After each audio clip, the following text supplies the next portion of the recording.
సర్వలోక అధినేతవే, నన్ను నడిపే నా విభుడవే, నిన్ను పాడి కీర్తింతును, ఈ దయా కిరీటముకై.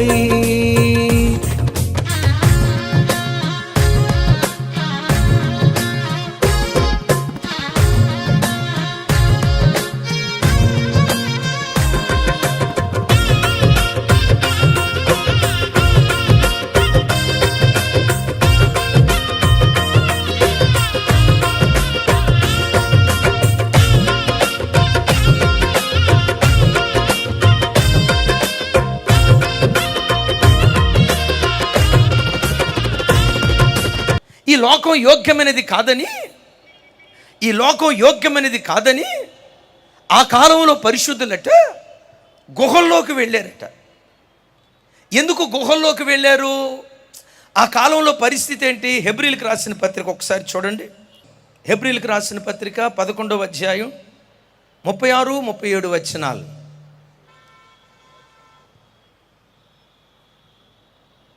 చదువు తమ్ముడు.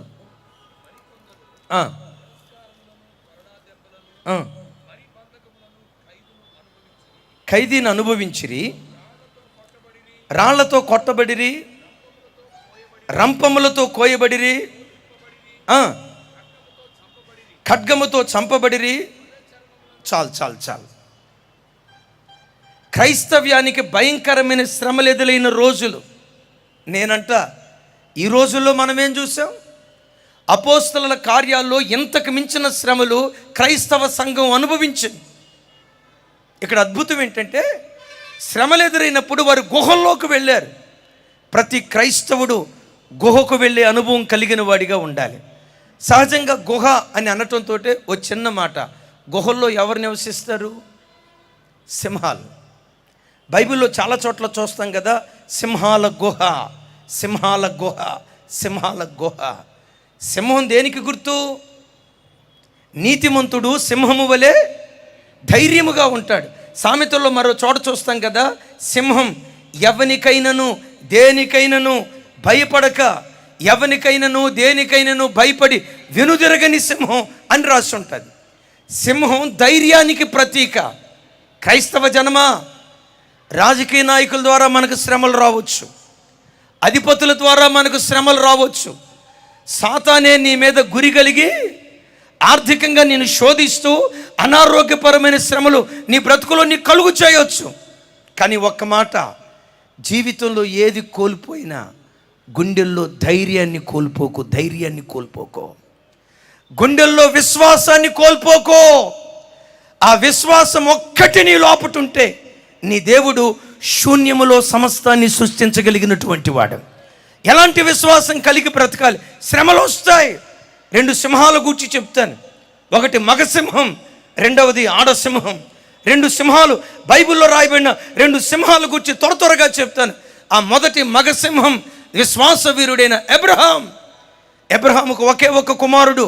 దేవుడు అన్నారు, నీ కుమారుడైన ఇస్సాకును మోరియా పర్వతం మీద బలివ్వమని. తన కుమారుని తీసుకొని 2 పనివారిని తీసుకొని మోరియా పర్వత ప్రాంతానికి వచ్చాడు. అబ్రహాము పనివారితో అంటున్నాడు, ఇదిగో పనివారులారా, మీరు ఇక్కడే నిలిచి ఉండండి, నేను నా కుమారుడు మోరియా పర్వతం ఎక్కి బలిపీఠం కట్టి యెహోవాకు మొక్కి తిరిగి వచ్చేదమ్ము అంటున్నాడు. నాతో కలిసి చెప్పండి, తిరిగి. సౌండ్ పెంచాలి. తిరిగి వచ్చేదమ్ము. ఇప్పుడు కొండ మీదకి అబ్రహాము ఇస్సాకు వెళ్తున్నారు. ఇస్సాకును బలిచ్చిన తర్వాత సింగిల్గా మిగిలిపోతాడు. ఇక్కడ అబ్రహాం అనాల్సింది ఏంటో తెలుసా? వచ్చేదన్ను అని అనాలి. వచ్చేదను అనకుండా చెప్పాలి. వచ్చేదన్ను అనకుండా పెద్దగా వచ్చేదమ్ము అంటున్నాడు. ఎందుకో తెలుసా?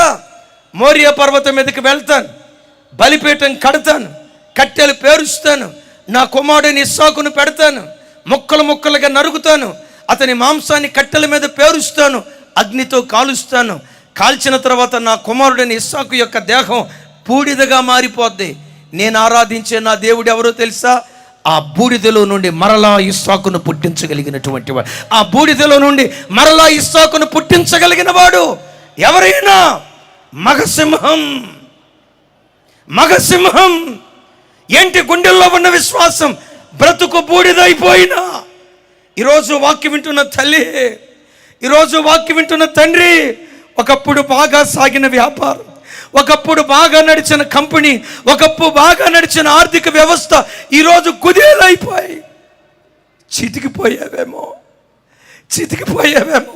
చూసిన ప్రతి వాళ్ళు ఒకప్పుడు ఎంత బాగా బ్రతికేవాళ్ళు, ఈరోజు వీళ్ళ కుటుంబం ఏంటి ఎలా అయిపోయిందని ఎవరైనా సానుభూతి మాటలు అంటూ ఉంటే ఆ మాటలు విని గదిలోకి వెళ్ళి ఆడవకు.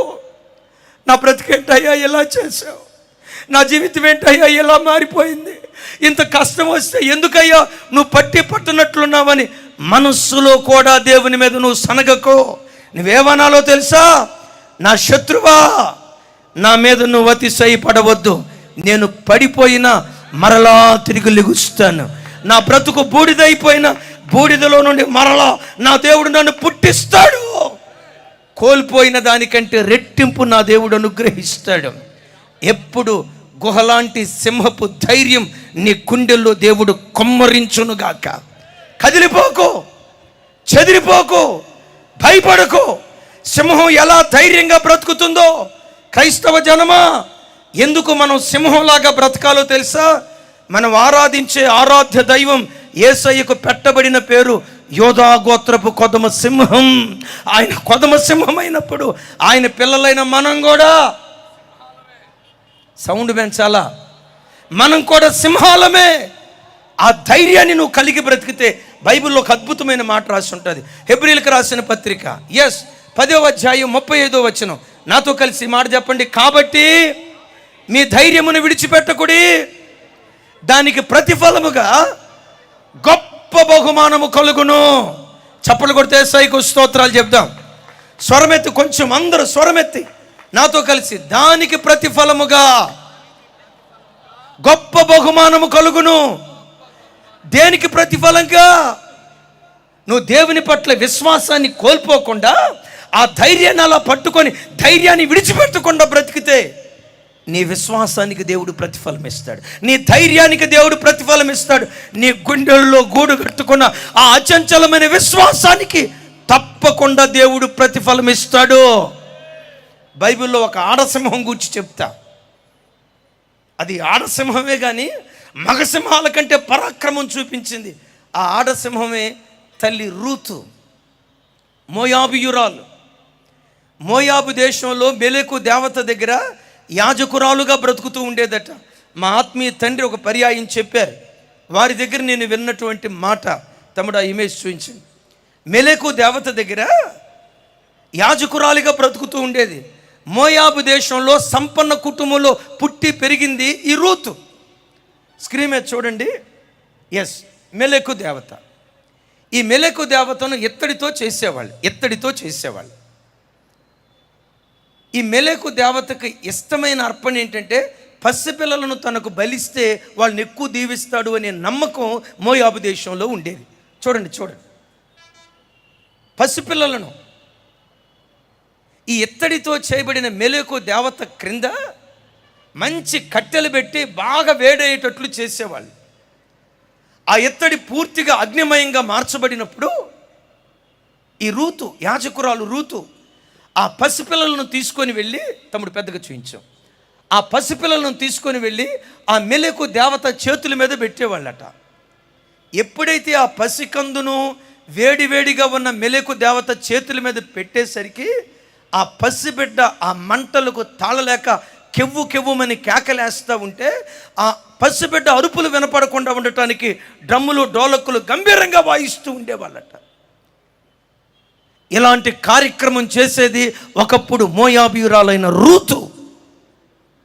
ఒకరోజు నయోమి పిల్లలు రూతు దగ్గరికి వచ్చారట, ఏదో ఒక విగ్రహం తయారు చేయమని.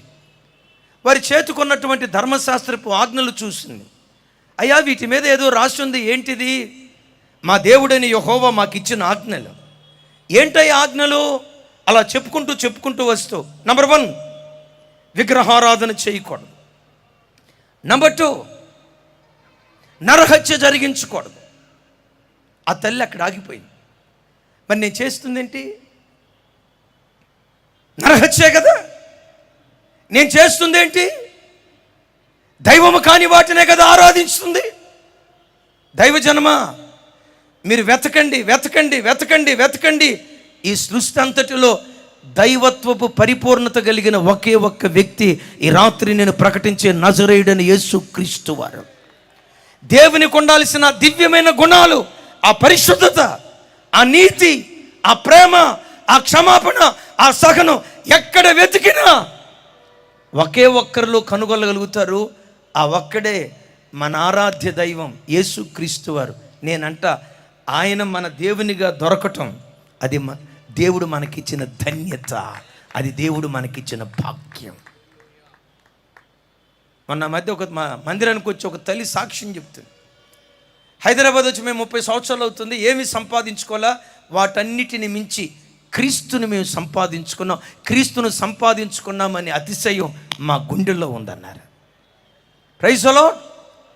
సరే, ఈ తల్లి ఇక్కడ ఆగిపోయి ఆ ధర్మశాస్త్రపు ఆ ఆజ్ఞలు చదివిన తర్వాత అక్కడికక్కడే విగ్రహారాధన, నరహత్య విడిచిపెట్టి దైవత్వపు సంపూర్ణత కలిగిన దేవుని వైపు రూతమ్మ తిరిగిందట.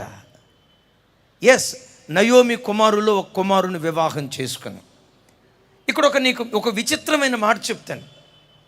ఇంత త్యాగం చేసుకొని యాజకురాలి పొజిషన్ వదిలిపెట్టి, విన్నారా, యాజకురాలి పొజిషన్ వదిలిపెట్టి నాకు దేవుడు కావాలని వాటన్నిటిని వదిలిపెట్టి నిజదేవుడి దగ్గరికి వచ్చిన తర్వాత రూతమ్మ జీవితంలో గుండెలు బ్రద్దలు చేసే విషాదకరమైన సంగతి.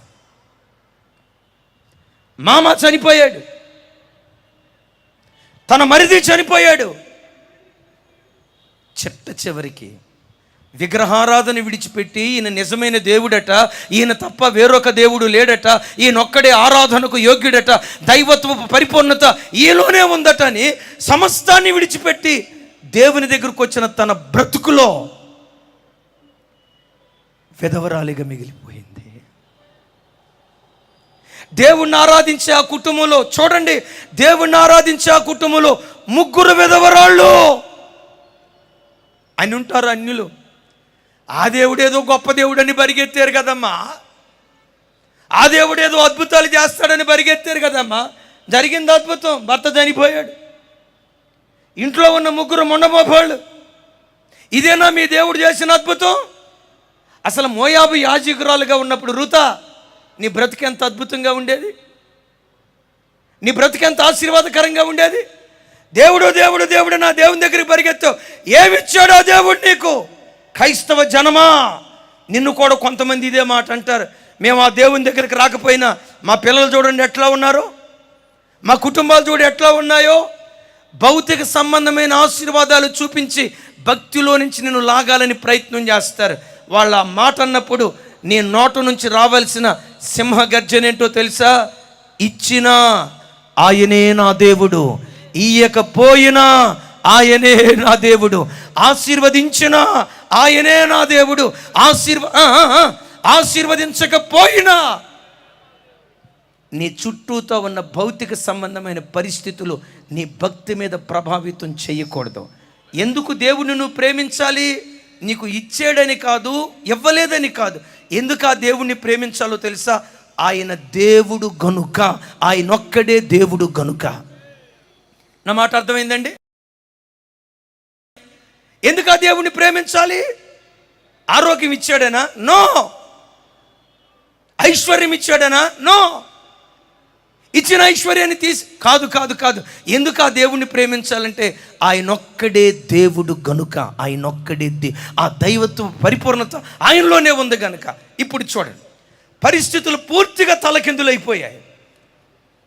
అత్తంది, నేను మోయాబు దేశం నుంచి బెత్లెహేంకి వెళ్ళిపోతానమ్మా, నువ్వు వెళ్ళి పెళ్లి చేసుకోమ్మా అంటే రూతు మనసులో అనుకుంది, అత్తయ్య నేను మోయాబు దేశంలో ఉంటే నాకు భర్త దొరుకుతాడేమో, కానీ దేవుణ్ణి కోల్పోవలసిన పరిస్థితి వస్తుంది.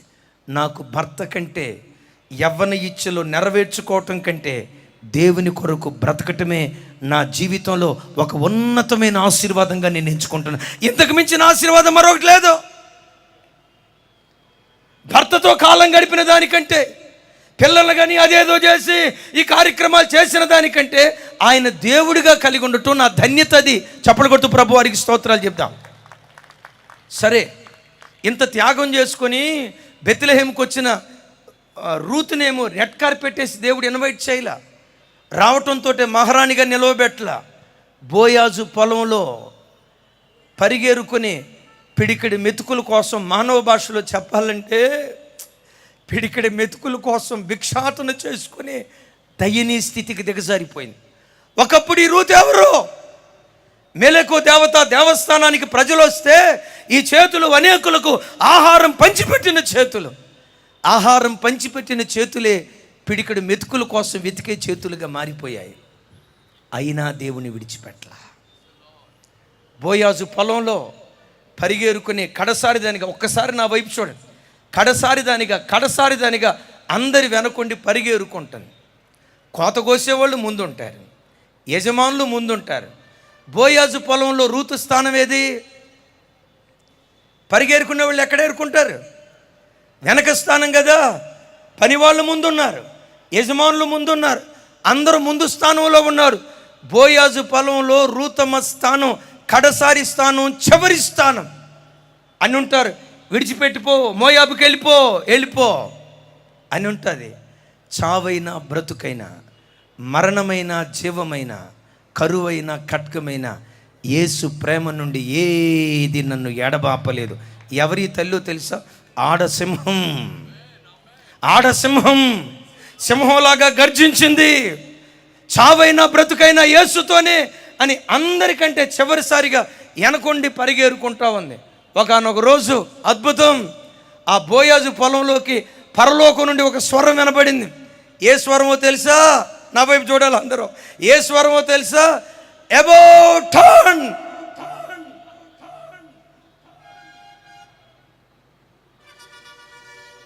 అనండి ఒకసారి, అబౌట్ టర్న్. పెద్దగా, కొంచెం పెద్దగా తల్లి, ఇంకొంచెం పెద్దగా, అబౌట్ టర్న్. ఆ స్వరం నీ బ్రతుకులో కూడా నా దేవుడు వినిపించబోతున్నాడు. నీ పిల్లల జీవితంలో కూడా దేవుడు వినిపించబోతున్నాడు. అయితే ఆడసింహంలాగా గర్జించు, మగసింహంలాగా దేవుని సన్నిధిలో సాతానుతో గాండ్రించు. దేవుడు అన్నాడు అబౌట్ టర్న్ అన్నాడు. అబౌట్ టర్న్ అంటంతో ఆ పొలంలో ఉన్న వాళ్ళంతా ఇట్లా తిరిగారు. ఇట్లా తిరిగేసరికి కనిష్ట స్థానంలో ఉన్న రూతమ్మ ఇప్పుడు గరిష్ట స్థానంలో మిగిలిపోయింది. చివరి స్థానంలో ఉన్న రూతమ్మ ఏ పొలానికి దాసురాలిగా వెళ్ళిందో,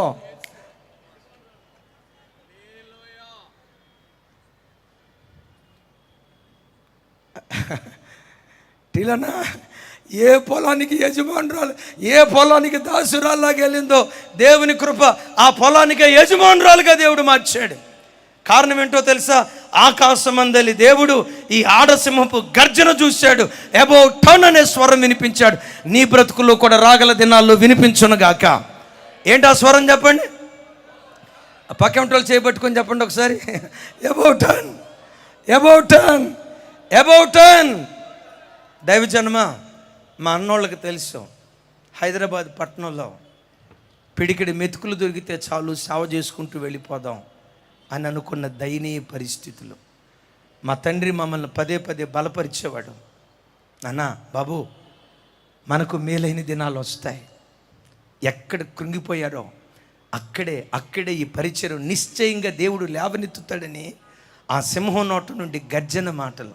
కొన్నిసార్లు భయపడినా కొంతమంది ఆత్మీయులు, మా ప్రియులు డేవిడ్ అన్న, ఇంకా చాలామంది మా సంఘ బిడ్డలు, ఆ బిడ్డల గురించి నేను ఎంత చెప్పినా నాకు తండ్రి సమానులు నా బిడ్డలు ధైర్యపరిచారు. అద్భుతం. ఎక్కడో అధమ స్థానంలో ఉన్న ఈ దేన పరిచర్య ఆ కృపగల దేవుడు కనికరించి పెంట కుప్పల మీద నుండి దేవుడు లేవనెత్తాడు. నా పిల్లలారా, ప్రభువుని ఆరాధిస్తున్న దైవజనమా, ఆడసింహంలాగా బ్రతుకు, మగసింహంలాగా బ్రతుకు. ఎక్కడ తొక్కబడ్డావో అక్కడే ఆకాశమంత ఎత్తుకు నిన్ను, నీ పిల్లలను నిశ్చయంగా నా దేవుడు లేవనెత్తునుగాక.